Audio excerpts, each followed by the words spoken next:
Today, we want to ask you, ladies, what are some tips on how to spice up our love life with our partner if you kind of feel like you're in a rut, whether it's a new relationship or a long one? So the first thing would be to really sit with yourself and think, what is it that I'm missing? If you're in a rut, things might be going well in one part of your life, and then just the relationship needs some excitement. Do you feel like y'all really aren't connecting? You might not know what your partner is wanting, so really stop and look and see, what do I need and what do I want? And having that conversation with yourself and with your partner is a start. Yeah, I agree completely with that. Okay. And again, this doesn't necessarily mean just physical or sexual relationships or romance. It can be emotional. It can be, for some of us, that love language, right? The quality time can be romantic for us. Yeah. And so let's say it is just the intimacy. Maybe you want to spice things up a little bit, like with your love life. Talking to each other about your fantasies. If you are in a relationship, if you are in it for the long haul, you need to be able to have this conversation. What are those things you've always wanted to do? How do you want to spice it up?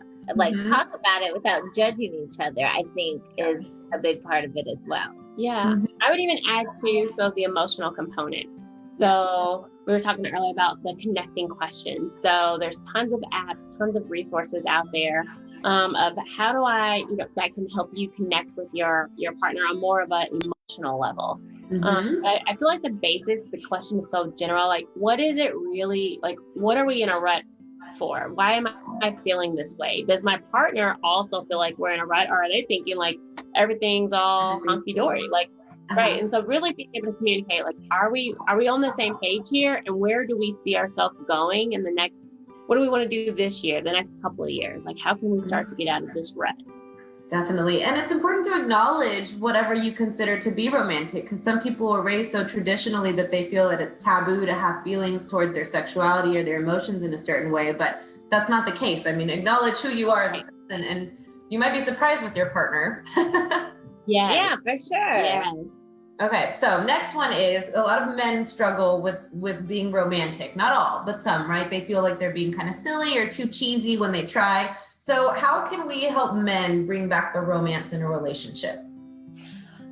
I like this question because I'm just like, yes, break away from the stereotype that men cannot be romantic, because there are a lot of men out here, like you acknowledge, that are romantic. And so I would say break away from the stereotype. Remember that you are in a relationship with this partner. So if your friends or, others are just joking and laughing like, oh, you don't need to do this for her, or, whomever, then it's like, remember that you're in a relationship with this person and you can be romantic.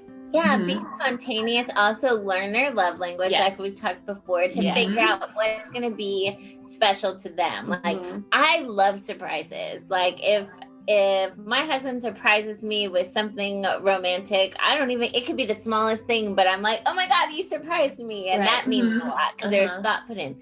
Other people don't like surprises. They don't want to be surprised. They want something planned ahead.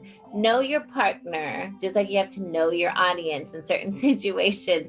Know your partner and what would be most meaningful to them, not you. Yes. I love it. I'm learning so much, guys. All right, so we asked our friends at home to write in with their questions, and we have one for you all today. This one says, I've been with my partner for over 15 years, and I feel our relationship has gone from a marriage to more of a friendship. Now, I love my partner very much, but sometimes we seem to be boring. What are some ways that I can bring romance back into my relationship? So to piggyback off of what Kate said, right? So spicing things up, asking them, having a conversation. What does that look like for us? Listening to maybe some podcasts together, reading a book together, on ways to spice up your relationship. I think that could be a safe and comfortable way to start to let that vulnerability down, to say like, hey, we're in this friendship rut, and we want to get back to what marriage means, or what we want our marriage to look like. And what one person wants their marriage to look like isn't the same as other people. So stop comparing yourselves to the rom-coms and the social media like perfect examples, like talking to each other about what you want as a couple, not what society expects. Like you can change it up and be as unique as you are as a person, as a couple, and that's okay. I love that. And I really like the idea, Malika, that you said of kind of getting into a podcast or something where you're both together exploring new ideas at the same time, because you can sort of go off of each other's nonverbal communication and cues to see like, ooh, that sparked her attention, or he seems to, and that can kind of make that friendship come back into the romantic aspect that we're looking for. So, ladies, y'all have been so helpful. I think that we are just saving marriages and relationships left and right, not even realizing it. But we appreciate the time that you all have taken to do this series. We want everyone to jump on the relationship for a healthy and happy relationship. We appreciate y'all's time today.